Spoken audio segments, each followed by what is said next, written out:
Hello students, welcome to Krishna Institute. So now we're going to discuss about our chapter 3 history and nationalism in India. In this chapter we will discuss about the feeling of emergence of feeling of nationalism in India when Britishers were ruling here. So the era that was started from 1757 when they occupied Bengal, and after that in 1857 when they occupied Mughal throne, and now they completely hold all territory of India. Okay, so now this time after 1857 they were ruling all over India, most of the areas, and which riyasats were not directly under Britishers, they were ruling on behalf of Queen of England. So now due to many activities, Indian want to get rid of these colonization. Okay, obviously अभी अगर कोई country किसी दूसरी country के rule में आते हैं, ठीक है, तो क्या होता है कि जिस कंट्री का रूल है they are only want to exploit the resources of that country. ठीक है, यानी जैसे इंग्लैंड ने इंडिया पे रूल किया तो उनका मेन टारगेट क्या रहता था, यहाँ से रिसोर्सेज एक्सप्लॉइट करने का, यहाँ से लोगों को यूज़ करने का, यहाँ की मार्केट यूज़ करने का, यहाँ से ज़्यादा सस्ता प्रोडक्ट लेके और इंग्लैंड में तैयार करके उसको ज़्यादा महंगा यहाँ बेचते थे. ठीक है, so this was the it called colonisation. So after 1890 after 18 especially we can say in 1885 when Indian National Congress was formed, this was a starting of national organization.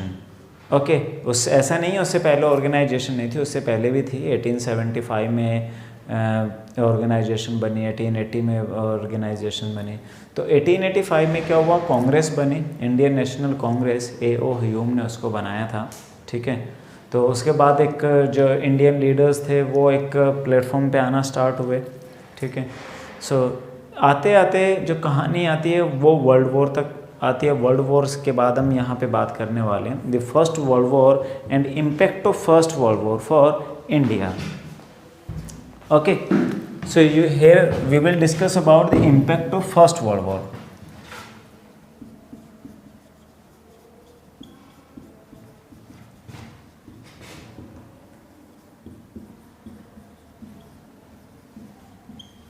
Okay, so as you know, now people some leaders and some influenced people as they travel to Europe. बहुत से लोग ऐसे थे जो Europe गए, वहाँ पे जो लिबर्टी एंड फ्रीडम के वैल्यूज़ जो एमर्ज हुए तो उनसे बहुत उन्होंने एक इंस्पायर हुए और इंडिया में उन्होंने उन मेथड्स को अप्लाई किया.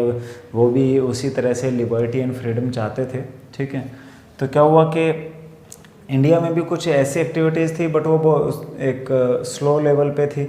और उस टाइम पे जो कांग्रेस भी थी वो भी एक बिल्कुल नरम तरीके से चलती थी. उन लोगों को हम लोग जो बोलते हैं उनको हम बोलते हैं नरम दल के नेता, जो कि सिंपली क्या करते थे, एप्लीकेशंस भेजते थे तो उसके थ्रू वो ब्रिटिश रूल से डिमांड करते थे. ठीक है, बट फर्स्ट वर्ल्ड वॉर के बाद क्या हुआ, कुछ सिनेरियो चेंज होने शुरू हो गए. As you know, First World War started in 1914 and ended in 1918. 1914 to 1918, this was a time when First World War was fought and major fighting occurred in Europe. ज़्यादातर जो लड़ाइयाँ हुई वो यूरोप में ही, क्योंकि European countries specially like England, France, Germany, Russia, America, ये कुछ कंट्री उसमें इन्वॉल्व हुए. There were two power, elite power and axis power.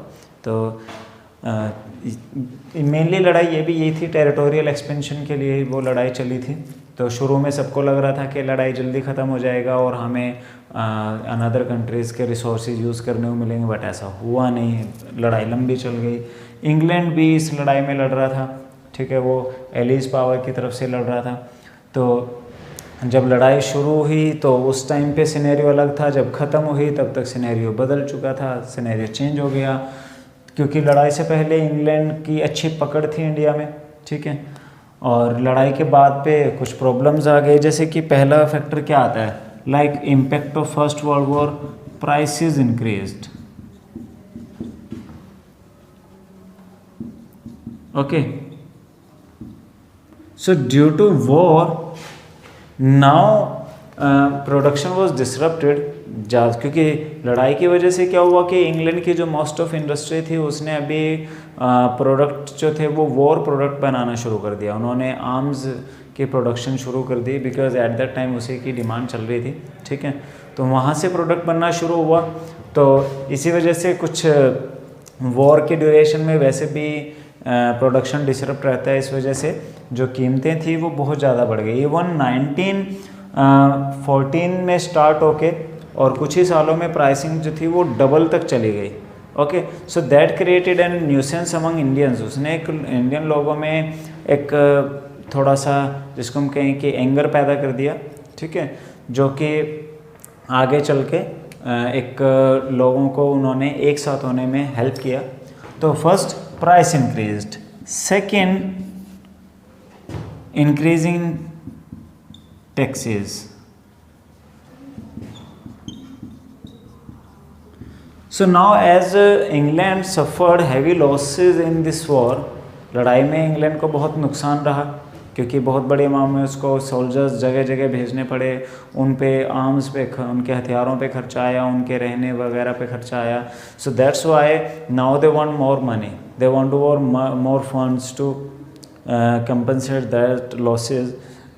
So they increased many taxes and they increased many custom duties and introduced income tax, because this is the way to compensate these losses. अब वो ज़्यादा से ज़्यादा revenue collection के चक्कर में थे, और ज़्यादा रेवेन्यू कलेक्शन के चक्करों में उन्होंने क्या किया, टैक्सेस बढ़ा दिए, कस्टम ड्यूटी बढ़ा दी, इनकम टैक्स लगा दिया, ठीक है। किसानों पे पहले से ज़्यादा टैक्स लग गए, तो इसने भी क्या किया, ये चीज़ें भी इंडियंस के फेवर में नहीं थी। दैट्स वाई ये भी एक लोगों के गुस्से में इंक्रीज़ कर दिया इसने भी। ओके, थर्ड आता है forced recruitment.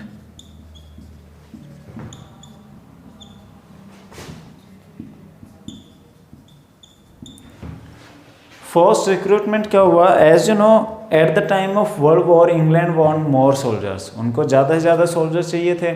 So that's why they started they forced the peasants to join army. Okay, they recruited forcefully. उन्होंने क्या किया, जबरन धक्के से उन्होंने आर्मी में भर्तियां शुरू कर दी, लोगों को आर्मी में ले जाना शुरू कर दिया। उन्होंने उनको अलग अलग कंट्रीज़ में मोर्चे पे भेज दिया, कुछ यूरोप में भेज दिए, कुछ कहीं। तो इस तरह से बहुत बड़ी वन में लोगों को अलग अलग लोकेशंस पे भेज दिया।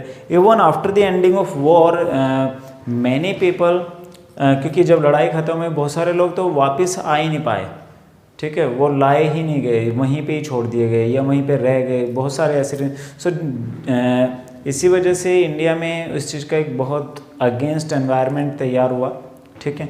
So these were the impact of first world war, like price increase in taxes and forced recruitment, and even these are the some factors which created, or we can say which increased nationalism among Indians. लोगों में गुस्सा हुआ, वो Britishers के against हुए, इस वजह से सब लोग एक प्लेटफॉर्म पे आए। पर ऐसा नहीं है कि लॉस ही लॉस, इंडिया को बेनिफिट भी हुआ। ये बेनिफिट क्या हुए, like at the time of war, as I told you that England was making war material. England की जो फैक्ट्रीज थी वॉर मटेरियल बना रही थी, तो इस वजह से बहुत सारे ऐसे आइटम्स थे like cloth items, jute bags and shoes, tent, इस तरह की जो आइटम्स है उसका ऑर्डर इंडिया में जो फैक्ट्रीज हैं उनको मिलना स्टार्ट हुआ, ठीक है। So it created increase in demand. तो इससे क्या हुआ, यहाँ पर एक डिमांड इंक्रीज हुई एंड फैक्ट्रीज को बहुत अच्छा एक बूस्ट मिला। Second thing, iron and steel production increase in India. Iron and steel production increase होगा because at the time iron and steel major कहाँ से आता था, इंग्लैंड से ही आता था। तो रेलवे का एक्सपेंशन उस टाइम जोरों पे था, बट अभी इंग्लैंड से आयरन एंड स्टील आना कम हो गया, तो इंडिया में स्पेशली टिस्को को बहुत बेनिफिट हुआ था इस चीज़ का, ठीक है। एंड कॉटन एंड टेक्सटाइल पे भी इसका इफेक्ट हुआ। Clear? So these were the impact of first world war. Okay, so these circumstances created some situation which led to another satyagraha. Now we will talk about satyagraha.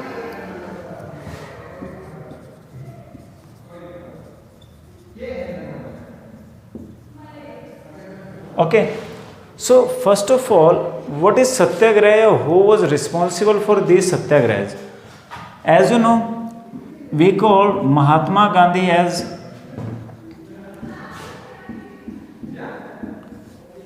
father of nation. Mahatma Gandhi return India in 1915. 1915 में महात्मा गांधी जी क्या हुआ, South Africa से India आए. As you know, Mahatma Gandhi ji was a good barrister, एक वकील थे बहुत अच्छे. एंड इंडिया से वो साउथ अफ्रीका भी एक केस के मामले में गए थे, वहाँ पे केस लड़ने. But in Africa he fought against the racist regime. वहाँ पे जो एक रंग भेद की नीति थी, गोरे काले का जो भेद था, उसके अगेंस्ट उन्होंने वहाँ पे लड़ाई लड़ी थी. उन्होंने वहाँ पे भी सत्याग्रह किए थे और एक कामयाब सत्याग्रह थे उनके. So he had an experience.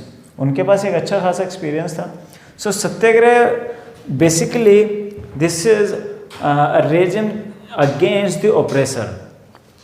जो एक जिसको हम कहें कि जुल्म करने वाले के खिलाफ एक मास एजिटेशन में, जन आंदोलन से लड़ने का तरीका है. ठीक है. So this is mass agitation against the oppressor. And satyagraha, in satyagraha we usually work on the power of truth. Okay, search the truth and we use the power of truth. Okay, so Mahatma Gandhi ji focused that if anybody is fighting against injustice, then there is no need to use physical power, physical force. वो कहते थे कि अगर कोई अन्याय के खिलाफ लड़ाई है तो ऐसे में क्या है कि किसी को भी फिजिकल पावर से लड़ने की ज़रूरत ही नहीं है. ठीक है. वो अपने आप ही उसको क्या है कि वो मानने पे मजबूर होना पड़ेगा, ना कि उसको ज़बरदस्ती मनवाया जाए थ्रू वायलेंस. ठीक है. सो वो कहते थे कि we shouldn't do violent activities. ठीक है, to accept the power of truth. उसको हम जो सच की शक्ति है उसको मानने के लिए हम पावर का इस्तेमाल नहीं करें, वायलेंट इस्तेमाल नहीं करें, हिंसा इस्तेमाल नहीं करें. So ahimsa was the major tool of satyagraha. Okay, so Mahatma Gandhi ji used और we can say launch 3 satyagraha in India. Okay, first Champaran satyagraha. Champaran is a place in Bihar. Bihar में एक जगह. एंड गाइज, मैप में भी लोकेशन पूछा जाता है, तो हिस्ट्री का जब मैप आपसे पूछा जाएगा तो वहाँ पर आपसे पूछ लिया जाता है. ठीक है. आप देखो, मैं आपको क्लियर लोकेशन बता देता हूँ. देखो, 3 satyagraha. First Champaran, second Kheda and third Ahmedabad. Okay, 1916 में चंपारण सत्याग्रह हुआ, 1917 में खेड़ा हुआ, 1918 में अहमदाबाद सत्याग्रह हुआ. ठीक है. So as I told you that these 3 locations are very important in case of map. Map के केस में ये बहुत इंपॉर्टेंट है. ठीक है. हिस्ट्री के मैप में एक न एक पॉइंट इनमें से पूछ ही लिया जाता है. तो मैं आपको एक छोटा सा मैप मैं यहाँ बना के आपको बता देता हूँ कि ये लोकेशन कहाँ कहाँ है. ठीक है. देखो, नेपाल से नीचे यहाँ पर है बिहार. ठीक है. तो बिहार में इस लोकेशन पे यहाँ पर है चंपारण. ठीक है गाइस. नेपाल में से नीचे हाफ, नेपाल से नीचे यहाँ पर बिहार है. इससे पहले जो है वो यूपी है. तो बिहार में यहाँ पर है चंपारण. ओके. इसके अलावा अगर आपसे खेड़ा पूछ लिया जाता है तो आप उसको कहाँ बनाएंगे?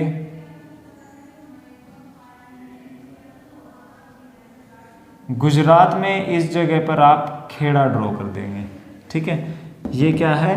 खेड़ा. और यहीं पर इससे थोड़ा सा इस तरफ जो है अहमदाबाद। तो गुजरात में बिहार में चंपारण और गुजरात में खेड़ा और अहमदाबाद, ठीक है। और आपके 1 मार्क का इंपॉर्टेंट क्वेश्चन ये रहता है, ठीक है। सो चंपारण, फर्स्ट आता है Champaran satyagraha. So Champaran satyagraha was initiated in 1916 when in Champaran many indigo plantation farmers were protesting against the brutal policy of indigo farming, ठीक है। बिहार में क्या होता था कि एक जिसको हम कहते हैं कि 3 कठिया प्रणाली थी, ठीक है। तो उसमें क्या होता था, 3rd हिस्से में खेत में उनको नील उगाना पड़ता था, इंडिगो उगाना पड़ता था। और उसमें क्या होता था कि प्रॉब्लम ये था कि जो इंडिगो की फार्मिंग थी उसके रूट्स थोड़ा लंबे चले जाते थे और वो वहाँ की ज़मीन की जो नमी थी वो ज़्यादा सोख लेते, इस वजह से वो ज़मीन बहुत जल्दी ख़राब हो जाती थी। That's why they were reluctant to produce indigo, तो इसीलिए वो ज़्यादा इंडिगो उगाना नहीं चाहते थे। But at that time Europe में इंडिगो का बहुत डिमांड था, कॉटन का उस टाइम पे काफ़ी इंक्रीज़ था, तो ऑब्वियसली फिर इंडिगो का भी काफ़ी डिमांड था, ठीक है। तो इसीलिए बिहार में या बहुत सारे इलाकों में जो इंडिगो फार्मर्स थे वो इंडिगो नहीं उगाना चाहते थे। तो एक राजकुमार शुक्ला करके पर्सन थे, उनके इनविटेशन पे महात्मा गांधी जी 1916 में चंपारण गए और इंडिगो फार्मिंग के अगेंस्ट उन्होंने सत्याग्रह किया। सेकेंड आता है 1917 Kheda. Kheda is in Gujarat and due to epidemics and famine now farmers were unable to pay their taxes. वहाँ पे क्या हुआ, कुछ फेमाइन यानी कि अकाल पड़ गए या कुछ ऐसी घटनाएं हुई जिसकी वजह से जो फार्मर्स थे वो अपना सारा टैक्स नहीं पे कर सकते थे। So they wanted some relaxation in tax but government refuse to give them rebates, तो गवर्नमेंट ने उनको छूट देने से मना कर दिया। So that's why they protested against government here and Mahatma Gandhi ji launched satyagraha in Kheda, okay, he lead them. Third आता है अहमदाबाद। सो इन 1918 1918 में अहमदाबाद की एक मिल में मज़दूरों ने हड़ताल कर दिया, ठीक है। उन्होंने अपने सैलरी बढ़वाने के लिए, बोनस वगैरह के लिए वो डिमांड किया था, ठीक है। वेजेस के इंक्रीज़ के लिए वो बेसिकली था। So Mahatma Gandhi also supported those Ahmedabad mill worker and finally they were get success in their satyagraha, okay. तो ये 3 सत्याग्रह हैं, Champaran, Kheda and Ahmedabad, okay guys. So satyagraha gave us initial base to mass agitation. हालांकि ऐसा नहीं है कि वो कम्प्लीटली ऑल ओवर नेशनली उसका बेनिफिट मिला, पूरे देश में ही सत्याग्रह हो गया, नहीं, ठीक है। वो क्या था, एक स्टार्टिंग जिसको हम कह सकते हैं वो, क्योंकि महात्मा गांधी जी ने 1915 में इंडिया आए, उससे पहले वो साउथ अफ्रीका में थे। यहाँ के पहले उन्होंने पूरे इंडिया का एक विज़िट किया, भ्रमण किया, उन्होंने देखा कि कहाँ क्या सिचुएशन है, किस तरह के लोग हैं, ठीक है। सो फाइनली 1919 में, अब हम आ जाते हैं 1919 में।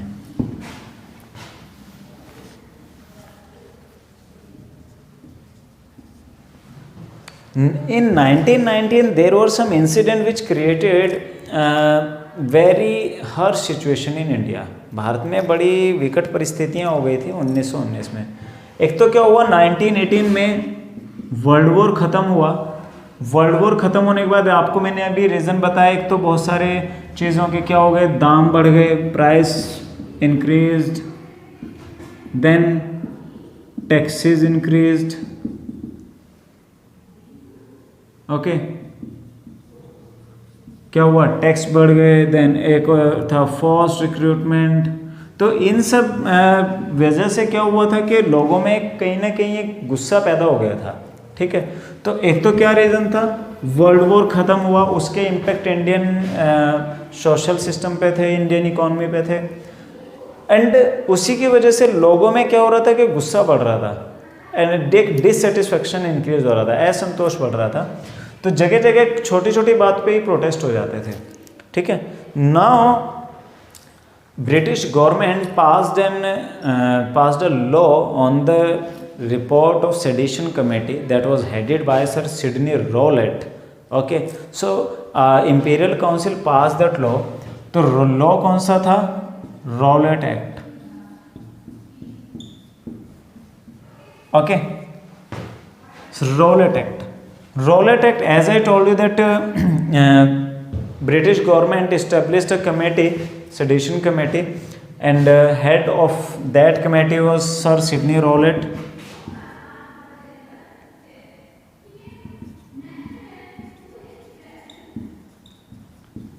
तो सर सिडनी रॉलेट उनका नाम था, उन्हीं के नाम पे वो एक्ट का नाम रखा रॉलेट एक्ट। ठीक है, रॉलेट एक्ट 1919 में इंपीरियल काउंसिल में ये पास हो गया। Whether Indians protested against that act very strongly. Even after the opposition of Indian leaders, British Council passed that law. तो इंडियन लीडर्स ने उसको बड़ा प्रोटेस्ट किया, बट फिर भी उनके प्रोटेस्ट के बावजूद भी उसको पास कर दिया गया था। ठीक है, so now police get enormous rights, enormous powers to capture any political prisoner. Even they can jail for any person for 2 years without any trial. बिना किसी ट्रायल, बिना किसी मुकदमे के 2 साल तक किसी भी राजनीतिक अपराधी को जेल में रखा जा सकता था। किसी को भी सिर्फ शक के बेस पे भी गिरफ्तार कर सकते थे। कोई मुकदमा भी नहीं चलेगा, कोई वकील नहीं होगा, कोई किसी तरह का दलील नहीं दी जाएगी।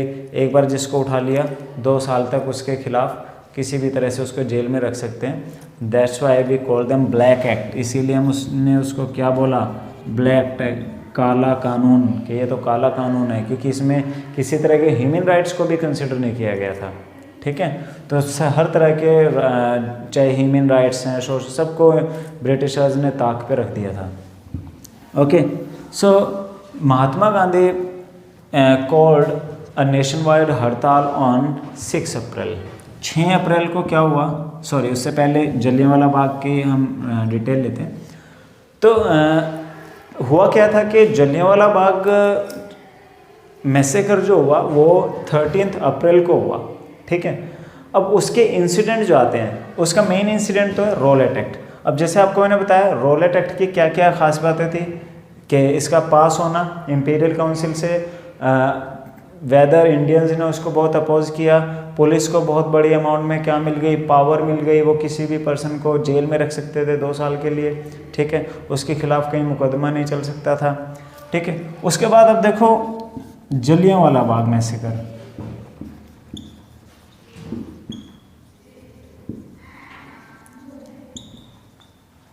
तो Jallianwala Bagh massacre that was also happen in 1919। ये भी कब हुआ? 1919 में ही हुआ। ठीक है, so in the opposition of Rowlatt Act, under the provision of Rowlatt Act our 2 leaders were arrested. एक का नाम था सत्यपाल, डॉक्टर सत्यपाल, और एक का नाम था सैफुद्दीन किचलू।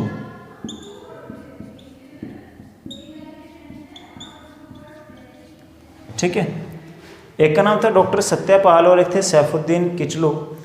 इन 2 नेशनल लीडर्स को अरेस्ट कर लिया रॉलेट एक्ट के बेस पे। ठीक है, सो इंडिया में कई जगहों पर इसका क्या हुआ? प्रोटेस्ट हुआ। महात्मा गांधी जी ने भी क्या किया? 6 अप्रैल को एक नेशन वाइड हड़ताल बुलाई। ठीक है, बट हुआ क्या? महात्मा गांधी को दिल्ली एंटर करने से पहले ही गिरफ्तार कर लिया। उनको पलवल में ही गिरफ्तार कर लिया गया था, हरियाणा में ये जगह है। तो on 6 April after the starting of हड़ताल उनको लगभग 10 अप्रैल के आसपास उनको गिरफ्तार किया गया था। ठीक है, so Mahatma Gandhi was arrested before entering into Delhi and many other leaders were also arrested. बहुत सारे नेशनल लीडर्स को उस टाइम अरेस्ट कर लिया गया था। Okay, in Amritsar on 10th April police fired upon a peaceful procession. क्या हुआ था कि अमृतसर में 10 अप्रैल को एक जुलूस निकाला जा रहा था उस पर, और वो शांति से जुलूस चल रहा था, तो उस पर पुलिस ने क्या किया? गोली चला दी। After that this provoked many people. उसने क्या हुआ कि लोगों में गुस्सा आ गया and they attacked on post offices, railway station and government buildings, उन्होंने बहुत सारी जगहों पे हमले कर दिए, सरकारी इमारतों पे, पुलिस स्टेशंस पे, पोस्ट ऑफिसेज पे। So now martial law was imposed and General Dyer took command. ठीक है, जनरल डायर ने कमान संभाल लिया एंड पूरे अमृतसर में मार्शल लॉ लागू कर दिया। अब 13 अप्रैल को पंजाब में एक फेस्टिवल सेलिब्रेट होता है, 13 अप्रैल को बैसाखी। ओके, तो क्या होता है कि बैसाखी के दिन बहुत से आसपास के या पूरे पंजाब के लोग जो थे वो अमृतसर में इकट्ठा होते थे और वहाँ पे बैसाखी का एक बहुत फेमस फेयर सेलिब्रेट होता था। ठीक है, सो इन Jallianwala Bagh many people gathered है। जलियांवाला बाग में क्या हुआ, बहुत सारे लोग इकट्ठा हो गए। ठीक है, 13 अप्रैल को, but most of the people were outside the city. ज़्यादातर लोग जो थे वो बाहर से आए थे, बाहर गांव से आए थे, तो उनको मालूम नहीं था कि अमृतसर में मार्शल लॉ लगा हुआ है। ठीक है, so they gathered into Jallianwala बाग।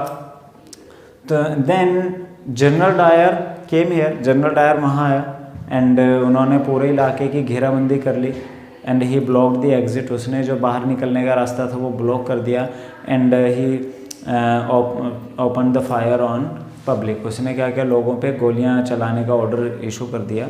सो जब तक गोलियां ख़त्म नहीं हो गई तब तक गोलियां वहाँ चलती रही। मैनी थाउजेंड्स ऑफ पीपल वो डाइड, हज़ारों लोग उसमें मारे गए। हालांकि गवर्नमेंट ने बाद में, ब्रिटिश गवर्नमेंट ने जो मरने वालों की संख्या बताई थी वो कंपैरिजन में बहुत कम थी। ठीक है, so General Dyer declared a statement that he want to produce a moral effect. वो एक नैतिक प्रभाव बनाना चाहता था। ठीक है, लोगों के मन में या स्पेशली रेवोल्यूशनरीज, क्रांतिकारियों के मन में भय पैदा करके। ठीक है, क्रिएटिंग अ फियर एंड एव, एक भय का माहौल पैदा करना चाहता था वो क्रांतिकारियों के मन में। बट ऐसा हुआ नहीं, बिकॉज आफ्टर जैसे ये इंसिडेंट का न्यूज़ अनदर पार्ट्स में गया, specially in north India, so people took to street, लोग जो थे वो गलियों में आ गए, सड़कों पे आ गए and they protested again British government. उन्होंने ब्रिटिश सरकार के खिलाफ अब और ज़्यादा वायलेंट कहीं ना कहीं एजिटेशन होने लगे, वायलेंट प्रोसेशन होने लगे। ठीक है, कई जगह पे तो सरकारी इमारतें या पुलिस स्टेशन तोड़ दिए गए, जला दिए गए थे। ठीक है, so now British governments also control that system with very brutality. तो ब्रिटिश सरकार ने भी बहुत ही उसको निर्दयता से कंट्रोल करने की कोशिश की। उन्होंने बहुत सारे लोगों को गिरफ्तार कर लिया। ठीक है, वो एंड इवन कुछ ऐसे एरियाज़ भी हैं इन स्पेशली इन गुजरांवाला, जो कि अभी पाकिस्तान में चला गया, पंजाब का जगह था। So in many villages they bomb. ठीक है, people were flogged and villages were bombed. उन्होंने क्या किया, वहाँ पे बम्स फिकवाए। कई जगह तो ऐसे जहाँ पे एयर बॉम्बिंग हुई। ठीक है, हवाई प्लेन से उन्होंने बम गिरवाए थे वहाँ पे।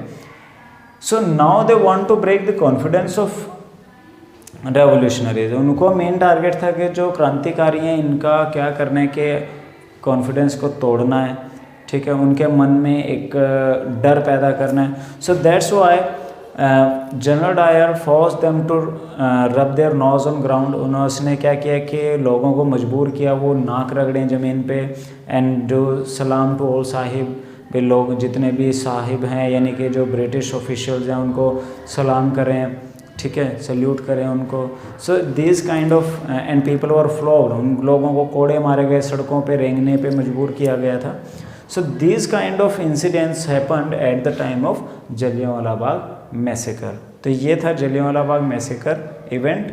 उससे पहले मैंने आपको बताया था Rowlatt act. Now as Mahatma Gandhi saw that violence has increase, जैसे ही महात्मा गांधी को लगा कि हिंसा बढ़ गई है, सो ही कॉल्ड ऑफ सत्याग्रह। उन्होंने सत्याग्रह को वापस ले लिया because he want that first of all we have to make a better coordination between Hindus and Muslims. तो उनको ही लगा कि सबसे पहला काम तो ये होगा कि if you want to make a nationwide movement, first of all we have to get Hindus and Muslim closer, उनको नज़दीक लाना पड़ेगा। तो उसका भी एक मौका मिला। और मौका कब मिला? 1918 में फर्स्ट वर्ल्ड वॉर ख़त्म हो गया। Ottoman Turkey was also fighting this war in axis power. तो ओटोमन एम्पायर भी क्या कर रहा था? तुर्की एक कंट्री है यूरोप में, तो पहले उसके आसपास की सारी कंट्री तुर्की के कब्जे में ही थी, तो उसको ओटोमन एम्पायर कहते थे।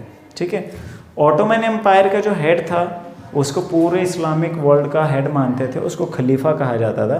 सो after the defeat in world war, now there were some rumours that a peace treaty, harsh treaty will be imposed on Khalifa. वे क्या होगा कि एक ऐसी अफवाहें उड़ रही थी कि जो खलीफा है उस पर बहुत ही जिसको कहें कि हर्श ट्रीटी यानी कि बहुत ही अपमानित एक संधि जो है खलीफा पे लगाने जा रहे हैं allies power, England, America, Russia, France. तो इस वजह से क्या हुआ कि इंग्लैंड में भी इंडिया का रूल था, तो इंडिया में इंग्लैंड का रूल था। So here some young Muslim leaders like Mohammad Ali and Shaukat Ali form Khilafat committee. तो यहाँ पर भी क्या हुआ, एक खिलाफत कमेटी फॉर्म हुई। Okay, Khilafat committee, the target और main objective to form this committee was to defend the temporal powers of Khalifa. तो मेनली इसको बनाया किस लिए गया था? ताकि जो खलीफा की शक्तियाँ उनको बचाया जा सके। ठीक है, and mainly most of Muslims were supporting them, okay, because this was against the mainly Muslim head खलीफा, क्योंकि खलीफा उस टाइम पे पूरी दुनिया में जो मुस्लिम थे उनका हेड माना जाता था। ठीक है, तो जिस तरह के पोप को पूरे ईसाई जगत का मुखिया माना जाता है। ठीक है, तो Mohammad Ali and Shaukat Ali were two persons, Mohammad Ali and Shaukat Ali. So Muhammad Ali and Shaukat Ali were two persons.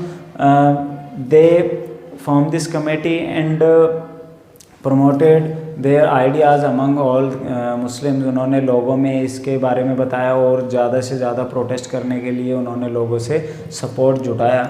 So Mahatma Gandhi found this Khilafat committee as a tool that can connect Hindus and Muslim and they can be unite and they can become under the umbrella of Satyagraha.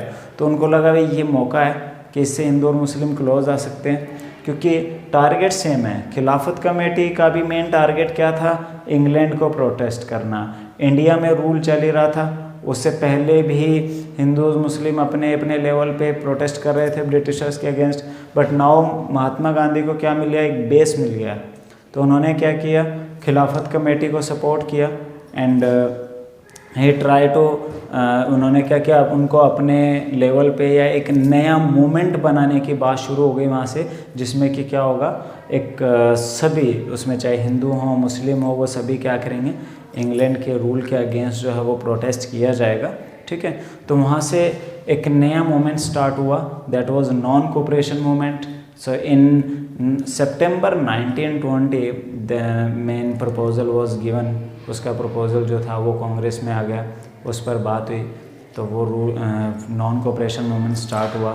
Okay guys, so in this video we had discussed about starting of nationalism in India, impact of first world war, Jallianwala Bagh massacre, Khilafat committee, satyagraha and